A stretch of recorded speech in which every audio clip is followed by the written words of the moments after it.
ये होश उड़ गए क्योंकि वो एक्सपेक्ट ही नहीं कर सकते थे कि ये आदमी भी ऐसा कर सकता है। ये आदमी था रघुनंदन, इनका वही करीबी पड़ोसी जो ऑल द टाइम इनके साथ रहा, इनको मेंटल सपोर्ट करता रहा, अपने घर से खाना ला के देता रहा, इवन इनकी बच्ची के मिसिंग पोस्टर्स तक बांटता रहा।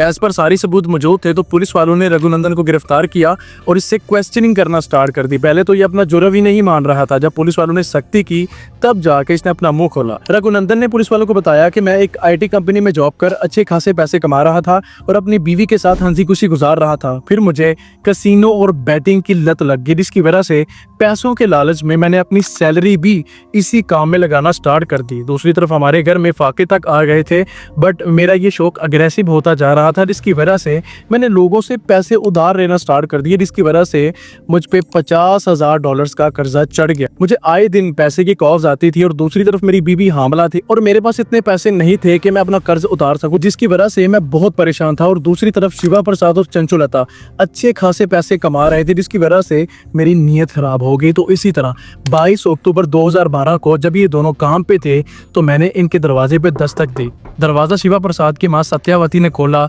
एज पर वो मुझे जानती थी तो उन्होंने मुझे अंदर बिठाया और मेरे लिए चाय बनाने के लिए किचन में चले गए। मैं मौके का फायदा उठा के इनके पीछे गया, चाकू उठाया और इनके गले पे वार कर दिया, जिसकी वजह से ये जमीन पे गिर गई। उसके बाद मैंने एक पर्ची को वहां फेंका, सानवी को अपने साथ लिया और वहां से चला गया। जब मैं सानवी को घर लेके आया तो ये चुप नहीं हो रही थी, जिसकी वजह से मैंने इसके मुंह में कपड़े डाल दिए ताकि ये चुप हो जाए। ये तब भी चुप नहीं हुई तो मैंने इसको एक टैची केस में डाल के उसको बंद कर दिया। अब मुझे लग रहा था कि शिवा प्रसाद पुलिस को इन्फॉर्म नहीं करेगा पर्ची को पढ़ के, बट उसने पुलिस को इन्फॉर्म कर दिया।